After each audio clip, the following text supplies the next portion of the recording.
Nation, DFJ Hoops here, back again with another show. I got a good show for y'all today. I'm gonna give my takeaways from the Boston Celtics game, which was 2 nights ago.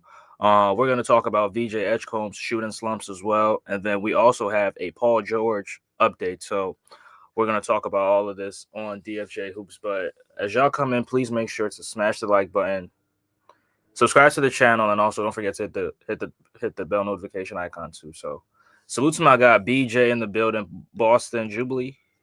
Yeah, salute, bro. Appreciate you. Appreciate you. Salute, bro. What's good? What's good? I seen the Cavaliers beat the Miami Heat last night. So yeah, good job, bro. that's that's sweet revenge. But anyway, let me just get right into this. So the Boston Celtics and the Philadelphia 76ers, for the third time this season, which is so early, but yeah, for the third time, they met on Tuesday night. And a very very good game, very very close game, not a very high scoring affair, not a high scoring game. I think the final score was 102-101. I mean 102 to 100, right? So very low, not so high game, but not very very low. I mean considering the 76ers being one of the best teams in terms of teams that put up a ton of points, right? They've had games where they put up 130, 135, high scoring games, but this was a very, very good game, very, very close matchup between two teams that are fairly even, in my opinion, especially not having Joel Embiid out there, not having Paul George out there too, right? So it was fairly even. Um, Now my takeaways from the game, I mean, obviously the main one is the third quarter struggles, which seems to be a huge problem for 76er fans. Now, me personally, like I said, the third quarter is not really an issue to me, even though I mean every game that they've played in, I think the third has been the one quarter where they seem to struggle, and shots seem to not fall for them. Right, the third they seem to struggle in the third. But me personally, like I said, it's not really a struggle for me because in that game in particular, Boston really struggled in the first half. From the field and from the 3 point line, they really struggled shooting the ball. I think Derek White's his field goal percentage or 3 point percentage was very, very terrible. It was very, very atrocious. And then, Jalen Brown and everybody else too as well. Right. So they struggle. So, I mean, watching the game, I had to think that, at some point Boston was going to come out blazing, right? They was going to come out and making shots from the start. So, unfortunately for the Sixers, they started making shots. They started getting into a rhythm. They starting to get hot in the third, and the third quarter is where the Sixers seem to struggle, right? But I mean, I felt like the Sixers still they did just as enough to keep up with them, in my opinion. They did just, I think Quentin Grimes helped hold the Sixers down for a little bit in that third quarter. I think in the third, let me see what he finished with. But I mean, Boston, that was their best quarter. I mean, they dropped 36 points in that quarter where, Jalen Brown was killing the Sixers in the mid range, killing them from the field, getting to the free throw line, being super, super aggressive. And then also Derek White was also making shots, right? Making threes. And some of the threes that he was making was just demoralizing, right? Because it was just like far away. You would think that the shot's not going in. And then next thing you know, it just goes in, right? I mean, Derek White is a great, I mean, not let me not say great, but he's a very, very good shooter, right? He's a very, very good shooter. And yeah, in the third, he put up 16 points. I mean, he put up 13 points, right? He put up 13 points. Jalen Brown also put up 14 points, right? Jalen Brown went 6 for 8, only 1 3, and was just killing the Sixers in the mid range, right? Killing the Sixers with the mid range. And, sometimes he does get away with the extended elbow. I mean, they don't seem to call it as much, but, sometimes he does get away with it. And a few times they call it. He was getting away with some of those calls on Kelly Oubre, on VJ Edgecombe, and they was just letting him get away with it, right? But me personally, I thought those were fouls, right? Those are fouls, but they were not calling it. But I mean, he was still being aggressive, and making these difficult turnaround fadeaway shots, and it was just tough for the Sixers. But I felt like the Sixers, they still competed, right? They still competed, even though Kelly Oubre struggled in that quarter, Andre Drummond struggled in that quarter, Maxey struggled in that quarter. But I think Quentin Grimes, he did the best that he could to help keep the Sixers in there. Maxey also put up a few shots for us, but that was the Sixers' worst quarter in that game. They put up only 20 points, right? Put up only 20 points, and Maxey went 2 for 6 from the field. Drummond went 1 for 5. Kelly Oubre went 1 for 4. But um, but Boston, that was their best quarter. But me personally, like I said, it wasn't really a concern for me because for number one, the Sixers had a huge they had one of the best halves in the first half, right? They were making shots, they were getting to their spots. Maxey had everything going very, very well for him.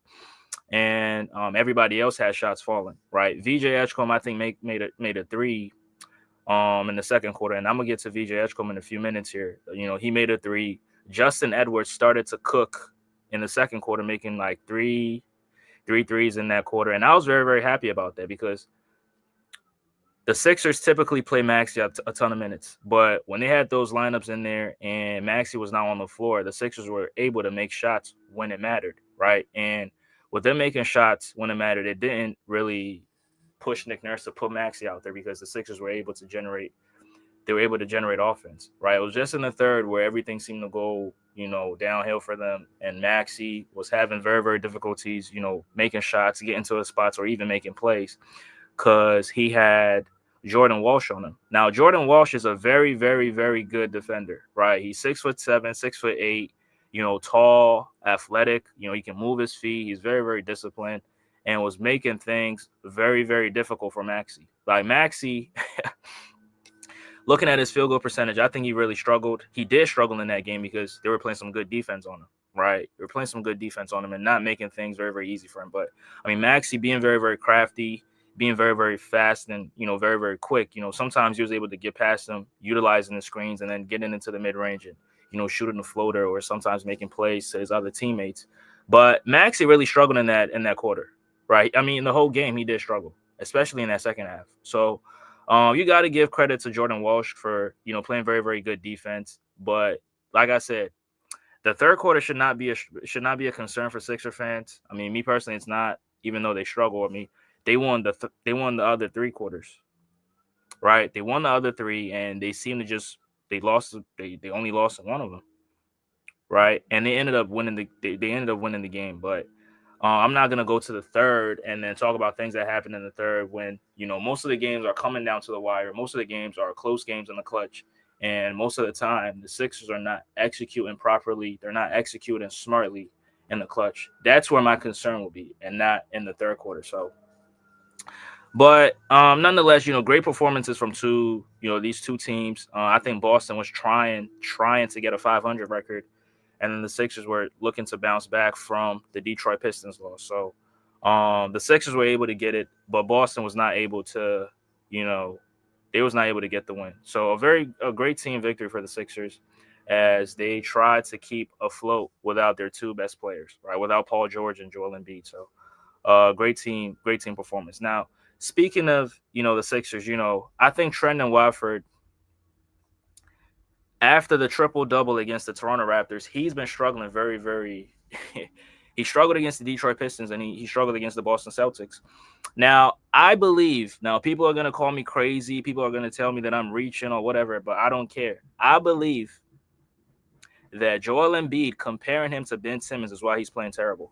Now, I always tell people, like, when you play for the Sixers, you don't want to get compared to Ben Simmons, right? Because there's a negative energy around there. There's some negative, like bad bust energy that you don't want no parts of, right? You don't want no parts of that. So if you're playing for the Sixers, you should try as much as possible to not get compared to Ben Simmons. Now, sometimes, it's not in your control. Embiid came out and said what he said, but like I said, I don't think that performance against the Toronto Raptors, that didn't remind me of no Ben Simmons. That was just Trendon Watford playing very, very good basketball and helping the Sixers to get a victory. There's nothing he did out there that signified anything or resembled anything that Ben Simmons did, right? But because Joel Embiid made that comparison, he's had two terrible games since then, right? Against the Boston Celtics, he had Peyton Pritchard on him, right? Peyton Pritchard started on Trendon Watford, and he couldn't even take advantage of that. Does that not remind y'all of Ben Simmons having Trae Young on him and he wasn't able to take advantage of that? Let's put two and two together right here and smash the like button as y'all come in. Trendon Watford had Peyton Pritchard, who was 6'1", he's 5'10". They're stat patting his height. He's 5'10". He had Peyton Pritchard on him, and he could not take advantage of that mismatch. Right? Let me look at Trendon Watford in this game right here. I think he went like 3 for 10, like some atrocious. He was so atrocious from the field. Yeah, 3 for 10, 7 points, the whole game with Peyton Pritchard guarding him, mind you. Right? And then in the third quarter, it was just worse. Like, he was getting his shots blocked from behind. He was turning the ball over. Like, the Celtics were speeding them up, and it was just so terrible. And I didn't see this against the Toronto Raptors. And just like I said, because he was compared to Ben Simmons, now he's starting to play terrible to a point where when he has Peyton Pritchard on him, he can't even take advantage of that. Just like Ben Simmons had Trae Young on him, and he couldn't take advantage of that. So that's something that, Trendon Watford is going to have to figure out. I don't know. I don't know who they play next, but the next game that they play, he should look to, come out swinging and trying to establish himself as the forward that he was in the Cleveland Cavaliers games and the other games that he played in, because this is getting terrible. Right? It's getting terrible. And if we see more games of this, he might end up, getting benched. Because it's a competition right now. It's a competition at the power forward position. So if you are playing this terrible, or if you're not being consistent when you're out there on the court, it's going to be an easy decision for Nick Nurse. So I think that's something that he's got to figure out. And then, somebody who also played terribly, and it hurts me to say this, but Jared McCain, he really struggled in that game. I think he only played in the first half. I didn't see too much of him in the second half. He probably played, but I don't think I saw him.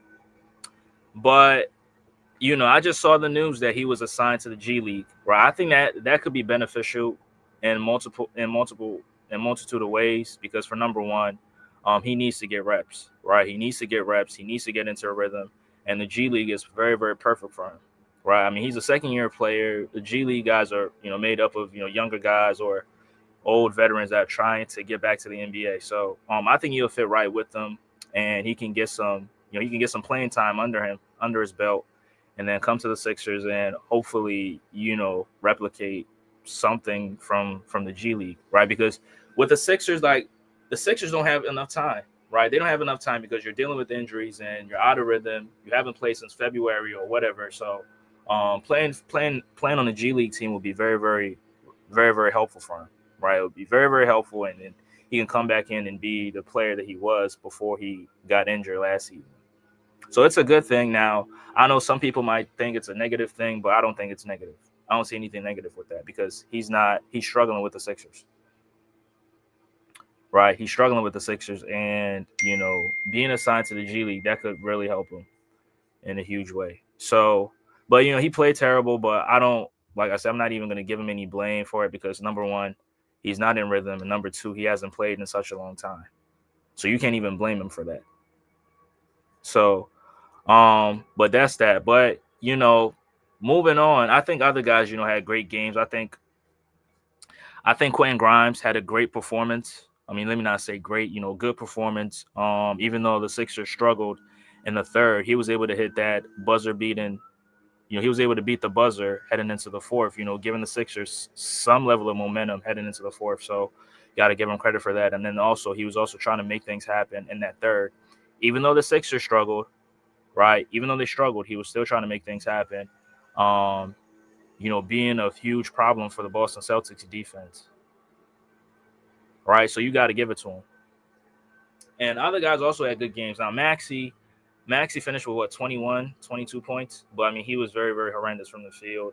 So I'm not even going to, very, very horrendous from the field. But that's what great defense will do to any player. Right? That's what great defense does to any player. I think I just watched the Lakers and the Thunder game last night. Austin Reeves, prior to the game, Austin Reeves and Luka were both averaging 30 and 9. Right? Now, I know it's still early in the season, but both of them was averaging 30 points and 9 rebounds. I think Luka was averaging 37, right? 37 and 9. They go up against the Thunder and they get locked up, both of them. Right? they get locked up because the Thunder play very, very great team defense. They have the individual defenders, and they also play some good team defense. So they went into that game and they got clamped, right? It happens. So the same way Maxey played against the Celtics and got clamped by Jordan Walsh, hey, it happens to the best of them. Even though Maxey's averaging, 33 points, 32 points. But Maxey still, he still remained aggressive. He was still trying to get to his spots, still trying to make plays. Now, sometimes he tried to make things happen on his own and not utilize his teammates. But I think overall, like, it was still very, very helpful for us because he remained aggressive and he did not let Jordan Walsh try to, shut him down. Right? He still remained aggressive and still tried to make things happen. So, shout out to him. But me personally, I think the player of the game was this dude right here. Right? Now, I have criticized Justin Edwards, for the beginning of the season because he was underperforming. I had high expectations for him coming into the season. Right. And he had games, terrible shooting performances. And, sometimes you're missing assignments, missing rotations, not being in the right positions. Right. I criticized him for that. But in this game right here, like when the Sixers really, really needed it, he came through and he delivered. Right. Especially in that second. I think it started in the second and then it translated into the fourth. Right. It translated into the fourth where the Sixers were down. Now, to all the Sixer fans, all the Sixer people that cover the Sixers that complain about the third quarter, I mean, why do y'all not give the Sixers credit when they make a comeback? Because the Sixers were down, right? They were down. I think they were down by 7. They were down by 10. And then Quentin Grimes, he beats the buzzer to cut the deficit to 7. Now, they were down by 10. He beats the buzzer to cut the deficit to 7. But people don't give the Sixers credit for that. Even the Sixer fans don't give them credit for making a comeback in a game like that. And I wonder why. Right? I wonder why. But in that fourth, Justin Edwards, hitting 3 after 3, spot up threes after spot up threes, hit some huge shots, right? Had a three-point play, driving down the lane. And it was really his night, right? It was really his night. And I remember prior to the game, because I did a live show like 2 hours before the game, and I did say that he might get into a rhythm in this game right here. I said that about him, and I said that about VJ Edgecombe as well. Now, unfortunately, VJ did not have a great game, but Justin Edwards ended up having a very, very good game for himself, right? Now, I'm glad that he had a good game because for number one, it's going to build up his confidence, and number two, it's going to make Nick Nurse also trust them moving forward.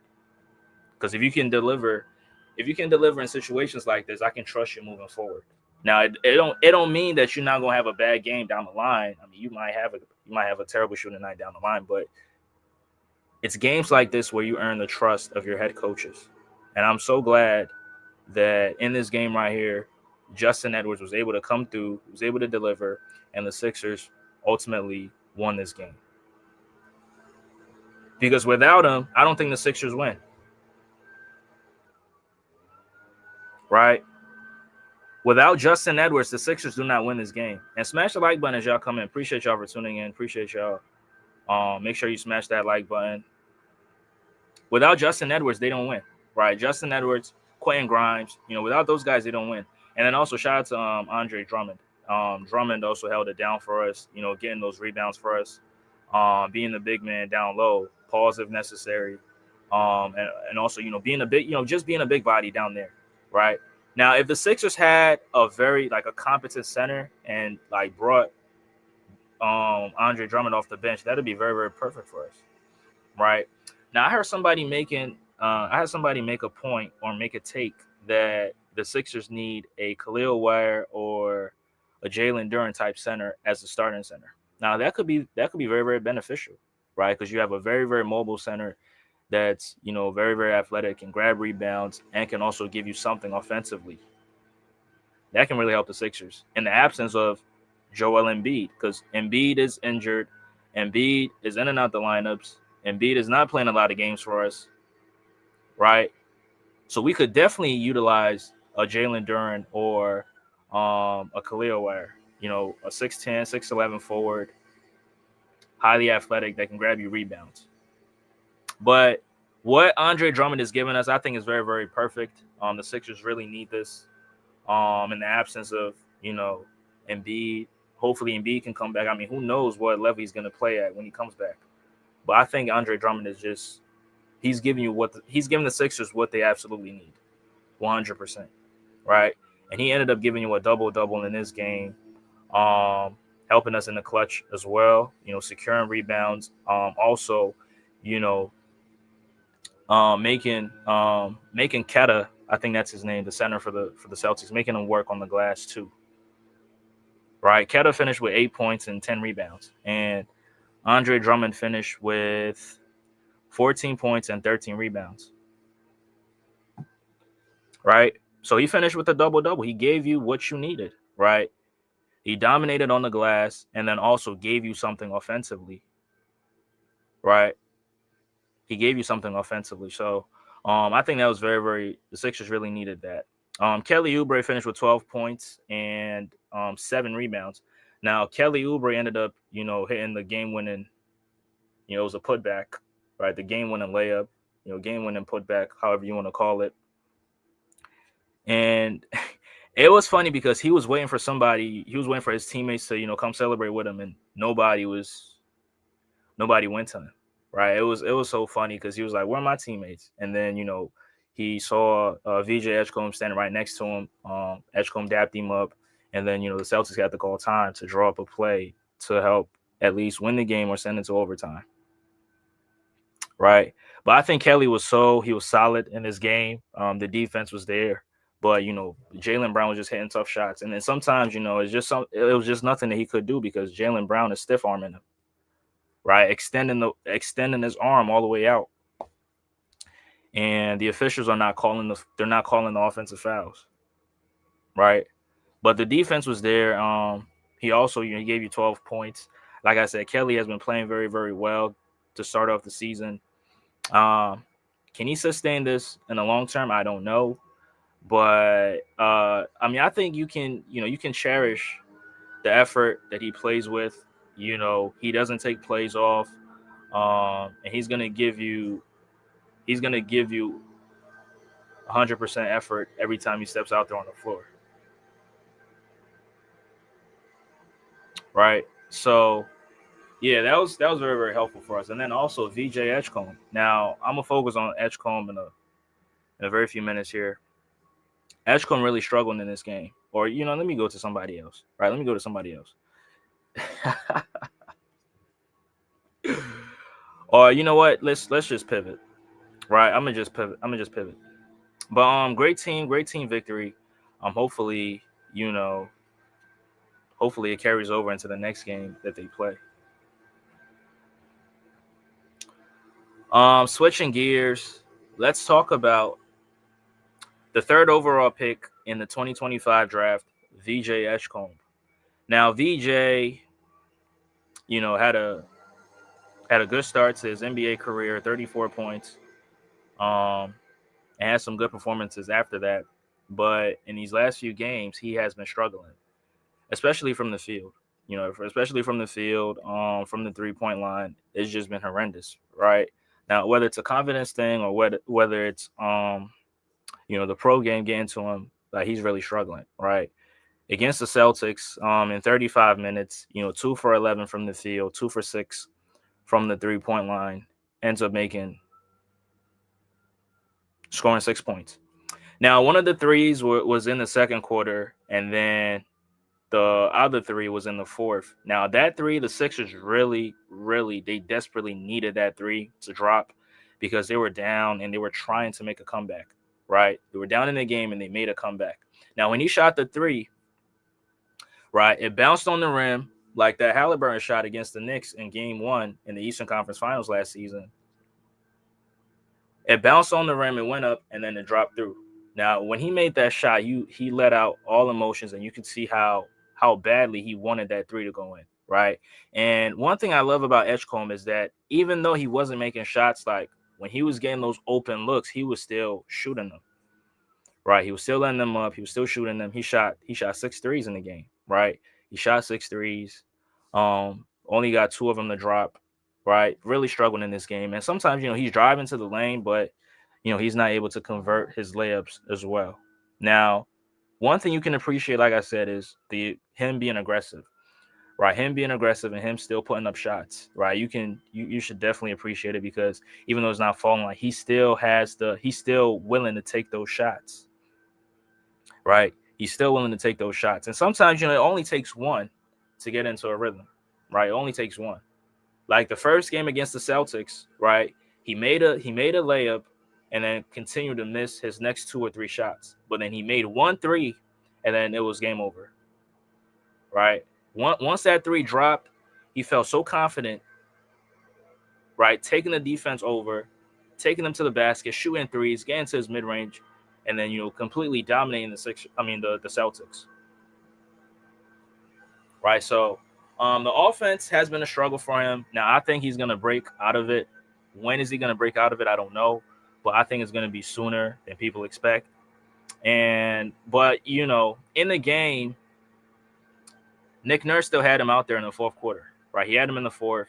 And even myself, I was saying that Nick Nurse should, kind of bench him and put Quentin Grimes in the game because Quentin Grimes would have added additional space into the floor because, VJ was struggling. But I think Nick Nurse had him in there because of the defense that he was playing. Right. He was playing some good defense and he had a block on Jaylen Brown where Jaylen Brown was trying to posterize him, but, not scared. He still contested the shot and got a piece of it. And then the Sixers ended up scoring on the very next possession, right? Turning defense into offense. So I don't question his defense because I know the defense is going to be there. But the offense is what is starting to be a concern, especially his 3-pointers. And as a result, he was first in the rookie standings, but now he dropped to what, 4th or 5th? Right, he dropped. So it's an indication that he's been struggling these last few games, but I believe that he will definitely break out of his slump very, very soon. Now I don't know how long, but it's gonna be soon, right? It's gonna be soon. And I think he should focus on the defense and the rebounding, and sometimes doing those having those responsibilities or doing those can help you play good offensively. That's something that Nick Nurse talked about in the post-game interview against the Brooklyn Nets, right? He talked about how Kelly Oubre took on the assignment or the defensive challenge and how him playing defense led to him having a very, very good game against the Brooklyn Nets, dropping 25 or 26 points, right? So I think VJ should also, do the same thing, right? Focus on the defense. Focus on the defense. Now, he's a rookie. He doesn't have some of these guys are going to put him in foul trouble. Some of these guys are going to get calls against him, right? Which is not his fault because he's a rookie, like I said. But, still having the passion to play defense should be there, right? It should be there. Still having the will to play defense should be there. And, sometimes, like I said, if you play defense, it might translate to the offensive side of the floor. Right? It might translate to the offensive side of the floor. So, VJ, good defense, but the offense got to improve, and I believe he's gonna improve his offense on moving forward. Yeah, that's everything on VJ Edgecombe. Yeah, let me look at his numbers right here and smash the like button as y'all come in. Appreciate y'all. VJ Edgecombe. Yeah, I think as of right now, Concaneppel leads the rookie race, the rookie of the year race. I think he's number 1. He's leading in that. So, but VJ, 15 points, 36% from the 3, 41% from the field. Right now, those percentages were much better in the first or second week. Right, those percentages were much better. But yeah, I think it's just a slump. All rookies go through it. Some rookies, they start off their NBA careers. They start off slow and then eventually they get it going. Others also start off hot, and then in the middle of it, they run into a roadblock, they run into a barricade, and they have terrible shooting numbers. But the goal or the best thing to do is to not give up and still remain aggressive, still do what you're told to do, and great things are gonna happen. Right, great things are gonna happen. So, yeah, I think VJ will be fine. Right, VJ will be fine. All Sixer fans that are concerned, I think he'll be fine. Right, he'll be fine. Just he's just in a slump, but he'll be fine. And yeah, appreciate y'all for tuning in. Appreciate y'all. But let me talk about the last thing here, and I can bring this to an end. Appreciate y'all for tuning in. Paul George. Paul George. Now, since the season started, Paul George has not played yet for the Sixers, right? He hasn't played a single game for the Sixers yet. Now, we all expected him to miss time, to start off the season because he had a surgical procedure in the offseason in the summer, and we knew he was going to miss time. Now, according to the latest news about him,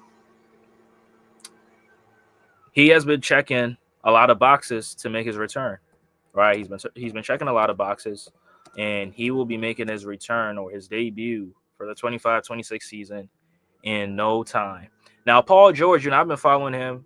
He's having a good time, with the family, and also, still being active around the team. Now, you can see him in games, sitting on the sidelines, supporting the Sixers, so he's still with the team.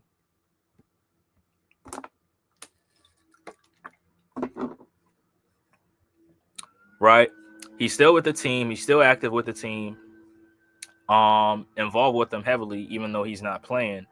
But that shows you how how dedicated he is to the Sixers, right? With the Sixer team. Now, I believe that if he comes back, if he returns to the Sixers, now number one, he's definitely gonna, he's gonna be on minutes restrictions, whatever. Yeah, Paul George in final stage of return, right? But when he comes back, he's definitely gonna be on minutes restrictions, right? He's not gonna play a ton of minutes. But when he comes back, you're getting a 6'7", 6'8", 6'7". You're getting a 6'8", 6'9", forward that is a versatile player when he's out there on the floor, right? He can give you a little bit of everything, right? He can do a lot of things on the court, right? So you add that to this team right here, right? This team that's playing so well has a 7-4 record, right? You add Paul George to it, I think it makes the Sixers stronger, right? I think it makes the Sixers stronger. It adds additional scoring to the roster. It adds additional rebounding to the roster. It adds additional playmaking to the roster, along with Maxey, Grimes, Edgecombe, and let me add Jared McCain to it, right? So you're adding Paul George to it. That definitely helps you, right? And it also gives you an extra body to go to in games, right? An extra option to go to in games as well. But there's been a huge debate within Sixer fans, and it is that when Paul George returns, who should go to the bench? Because Kelly Oubre has been playing, he's been playing solid, right? And Sixer fans are questioning, should Paul George play the power forward? Or should Paul George play the three, and then the power forward should be determined by the other guys on the bench, whether it's Dominic Barlow, whether it's Jabari Walker, whether it's Trendon Watford, that. Now, me personally, my take on it, for number one, I think Paul George is definitely going to be in the starting lineup. Now, there's also debate that he should come off the bench. I mean, no, Paul George should definitely start. But the 4 spot is where the question lies. Now, me personally, like I said, I've been saying this for a long time. Dominic Barlow, right? But at this moment, he's injured, and who knows, is he going to play as good in the first 2 games that he played in? I mean, who knows, right? But me personally, I think if you have Paul George at the 3, You can play whoever at the 4, right? Depending on what you need against whatever team that you're going up against, right? Now, if you're playing a Giannis, then you know you need a 4 who can keep up with him in transition, even though nobody can stop Giannis in transition on the open floor, right? It's impossible. But and me personally, I would say have PG at the 3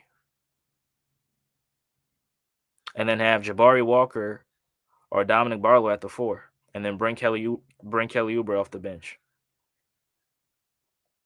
Right? That's just that's just my opinion. Right? Cuz you're one of those guys, those guys can get rebounds and those guys can also help slow or help add some size to the front court along with Joel Embiid or if Andre Drummond is in there for the night. Right? That's what I think. Now others are saying play Kelly Oubre, play Jabari Walker, or play Trendon Watford, and then bring Paul George off the bench. First of all, no, you're not paying anybody $50 million for them to come off the bench. It doesn't even make any sense, right? He's getting paid the big bucks to play all those minutes. That's why he got paid. So when he's out there, when he's healthy, he is supposed to play all those minutes. That's why he's getting paid. You paid him for those services, right?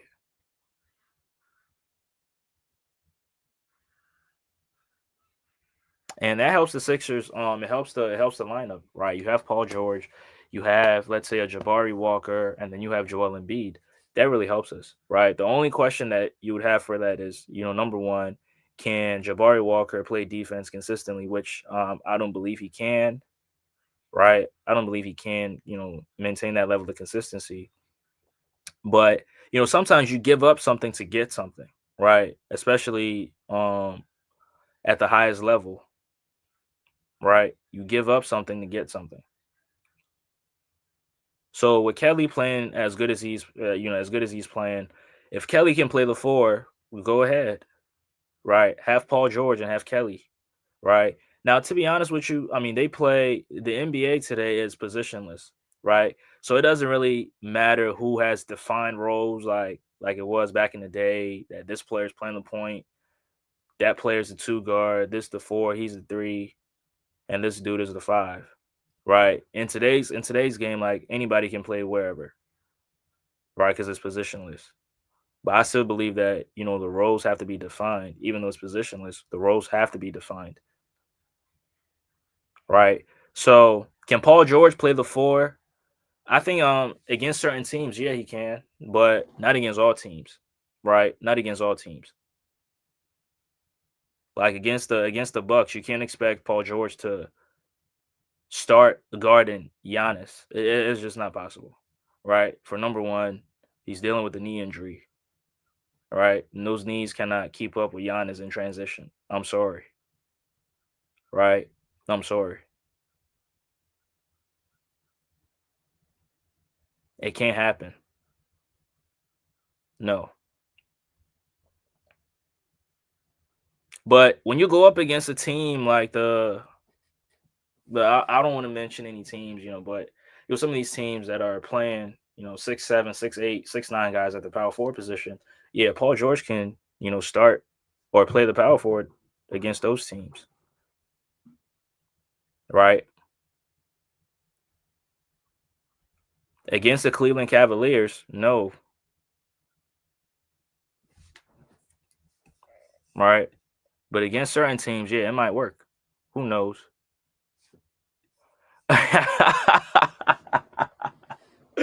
Hey, salute to who is Hendo. Salute, Michigan Hendo. What's good? What's good?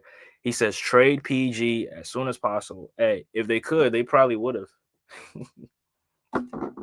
Hey, but Hendo, Cade he's a beast, bro. Cade is a monster. And prior to the game on Sunday night, I did tell Sixer fans that Cade is better than Maxey, but Maxey's just having a better season. And some Sixer fans disagreed with me. But I think after that game, I think Sixer fans actually they believed in it, right? They believed in it. And then Cade Cunningham ended up playing against the Washington Wizards and then going ballistic against them as well.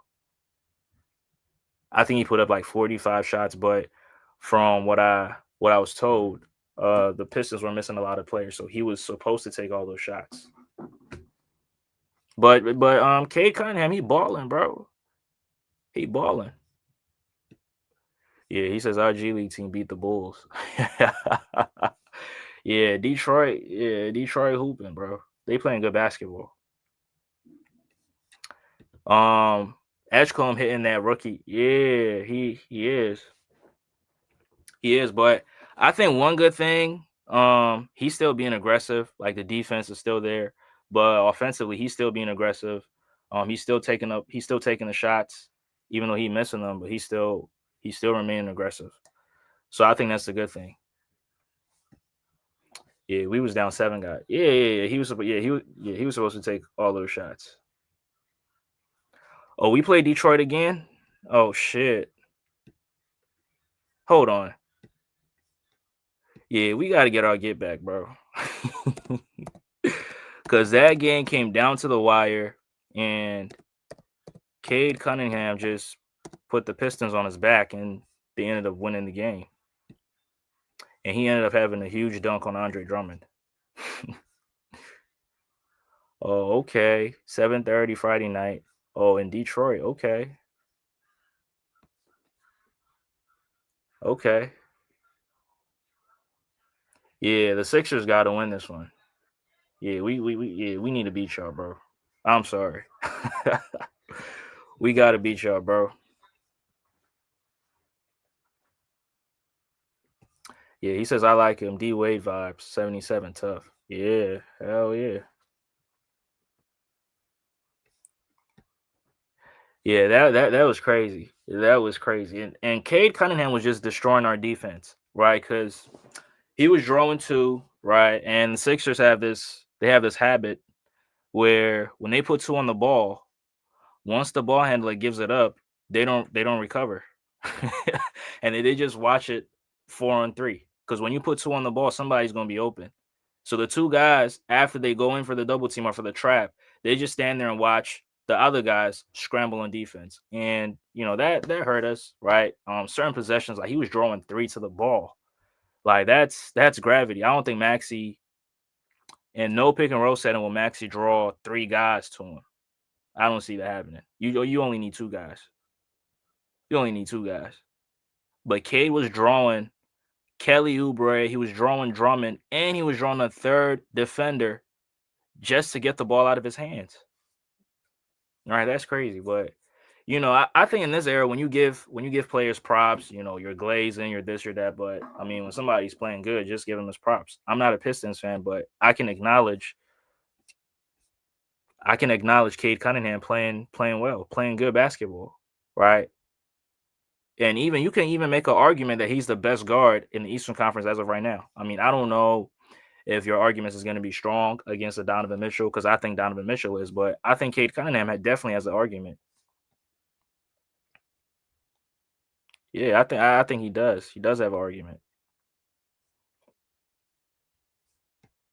He says he been working hard, man. It's gonna be hard to stop him. 6'8", 225, and he physical. Maxey's shot is scary though. I think he gonna make it every time. Yeah, Maxey. And one thing about Maxey is that he's fast, right? He's fast. He can get to the basket, and those step back threes are starting to go in more efficiently. So when you're guarding, like when you're in front of him, like it's very. Do I back up and give him the three? Do I, try to get closer? I mean, if you get closer, he's gonna drive past you. So it makes your job very, very difficult. But Maxey playing some good basketball. I think Maxey, having an MVP caliber season, even though he probably will finish 10th. Right. He probably might finish 10th. I think the MVP race will be between Wemby, SGA, and maybe Jokic. That's just how I see it. Yeah, but Hendo, he gotta make those threes though. He gotta make those threes. I think that's the only thing missing in this game. If he can make those threes consistently, yeah, he'd be tough. But yeah, he's very, very complete because he takes on the challenge defensively as well. Because he started off the game guarding Maxey out the gate, when I thought Asari was going to start off on Maxey. But K didn't run from the smoke. K was, he accepted that challenge. Now he was getting fried though. Not really. I'm just playing. I'm just playing around. Shout out to K. I mean, K came to Philly this summer. He was in Sharon Hill hooping with them kids over there. So, and he's not a prideful person. Right. He's not a prideful person. That's one thing I like about him. Not really, not too, don't really have a lot of pride. Yeah, y'all switch it up to give the other teams play like different looks. Yeah, and that's smart. That's smart. So yeah, the Pistons is tough. I think this year this Pistons team might beat the Knicks if they ever face in the playoffs. I think they can take down the Knicks. Because Cade has gotten he's gotten much better, right? A year later, he's gotten much better, right? I think the Pistons, they came back with the same team, right? So the chemistry is gonna go all the way up, right? And they're playing as a team, even though Cade Cunningham is the best player, they're still playing as a team, and that's the scary part about it, right? That's the scary part about it. And Cade's game, like doesn't really have too many holes in it other than the 3-point shot, but he can score. He can also play make as well, and he can play defense. So it's just like it gives the team like multiple options, right? Yeah, like, share, subscribe. Like, share, subscribe. Yeah, he says we wasn't healthy last year. Yeah, that's true. I mean, Jaden Ivey he's still missing games, but y'all still winning. But I just hope that when he returns, I just hope that when he comes back, it don't really mess up what the Pistons got going on right now. I just hope it doesn't. But I mean, JB might bring him off the bench and work him from But yeah, the Pistons they playing good. But you know what? I got 10 more minutes. Let me talk about give a precap on this game. I mean, they play tomorrow night. And hold on, let me drop the link, man. I don't know. Maybe Hendo might hit the link and talk some basketball prior to the matchup. Yeah. But the Pistons, like I said, we need our payback. Right? The game was close, and then they ended up they flipped the switch, and then Cade Cunningham ended up taking the game over, and they ended up beating us. But it was a close matchup. The Sixers were on the back-to-back, right? I think they was because they played the Toronto Raptors the night before, and then on Sunday night they had to take on the Detroit Pistons. But this Friday is going to be something different, right? Because the Sixers will have 2 days rest, 2 days off. I don't know if the Pistons play tonight. If they're gonna play back-to-back games, I don't know. But the Sixers, with 2 days off, and I mean it's gonna be on the road as well. The Sixers, to start off the season, they have been playing some good basketball on the road too. Right? Now I don't know Embiid's status. I hope he doesn't even play. I'll be honest with you. I hope he don't play.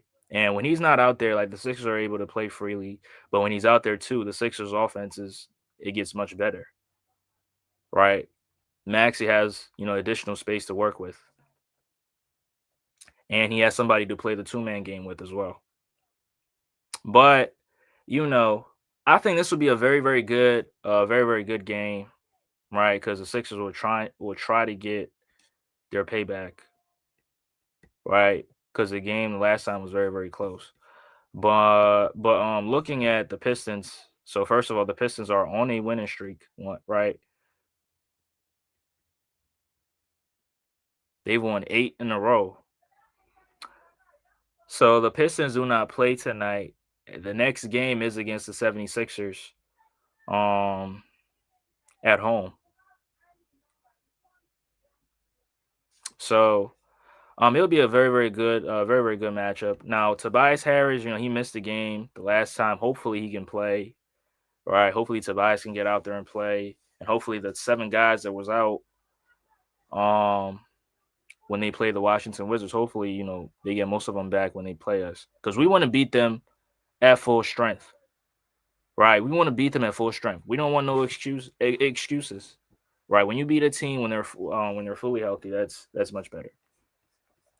But maybe that might be the game that Paul George returns, right? Who knows, right? Maybe that might be the game that VJ Edgecombe might break out of his shooting slump and start making shots and start looking like what he looked like to start off the season, right? Maybe this will be the game that Trent and Watford will not end up bullshitting and play good basketball. I mean, who knows, right? Maybe this might be the game that maybe Embiid might play in and look like his former self, even though that's damn near impossible.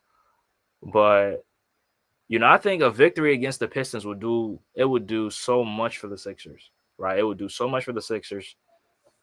The confidence level is going to go all the way up, and they're going to start believing in each other that if we can beat the Pistons, that we can beat any team that we go up against,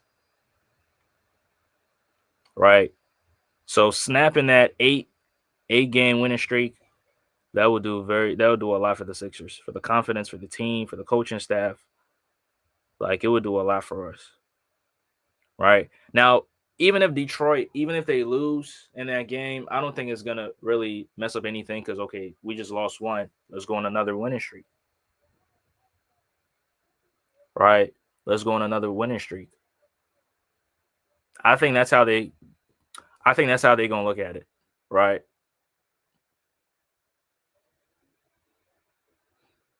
And I hope Nick Nurse is coming up with a better game plan. And I hope Maxey and the rest of the team stick to the game plan, because after the game, at the post game interview, Maxey came out and he said that we did not follow the game plan. We went away from the game plan as regards to Cade Cunningham. Right. He said they went away from it. Now, nobody in the Sixers, Sixer community or whatever, Sixers fan base or whatever, nobody's gonna blame Maxey. Right. Even though he took accountability for the team not following the game plan. And then they'll try to put everything on Nick Nurse. Right. They'll try to put everything on Nick Nurse, even though the players are not following what the head coaches are drawing up. But when they win, Maxey will get all the credit.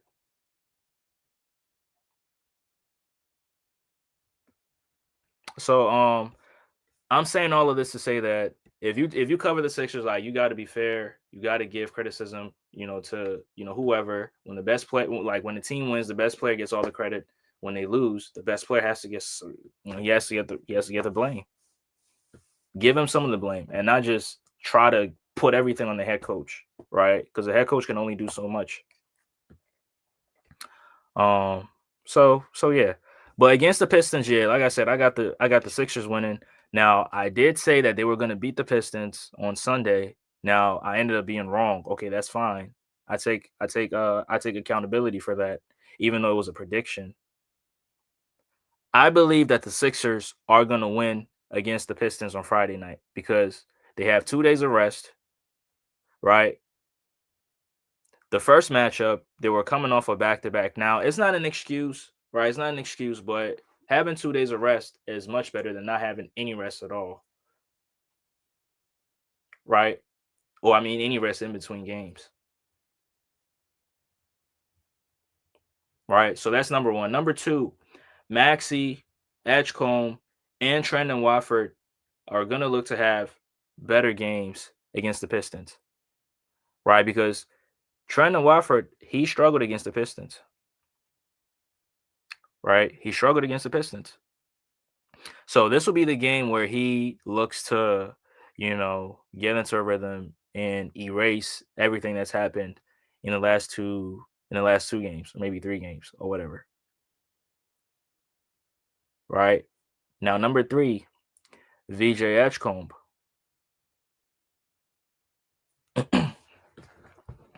VJ is gonna look to, get off that shooting slump, and help the Sixers in a very, very positive way. Now the defense is going to be there. Like I said, I don't question his defense. Now I'm not saying his defense is all NBA caliber. I mean all defense caliber because it's not that. But I believe the effort that he puts out there, how smart he plays, how he's able to navigate screens, how he's able to get around screens. Um, and one more thing, the Sixers, the communication on defense is very, very terrible. Now I know Andre Drummond is not considered a defender, so his defensive IQ is just not up to par to some of the other defensive bigs. But the communication has to be there. Like I don't see this team communicating effectively out there on the floor, right? And it happens on both sides, right? It happens on both sides. When Trendon Watford got a shot blocked from behind, nobody said anything. I didn't hear nobody scream or try to make T Watt aware that there was somebody behind him, right? You don't see them communicating out there on the floor. When teams are trying to trap Maxey, you don't hear nobody, trying to make it clear that somebody's behind him trying to come in for the double team. Right. So this team has to, they gotta communicate out there because if you're not communicating out there, guess what? You're about to get ready to get barbecued. Because most of these teams out there, they're communicating, right? Most of these teams are communicating out there effectively as well. Right? I'm watching the Thunder, and they're just constantly communicating out there on the floor, constantly, right? Constantly. But with the Sixers, you don't really see that from them enough,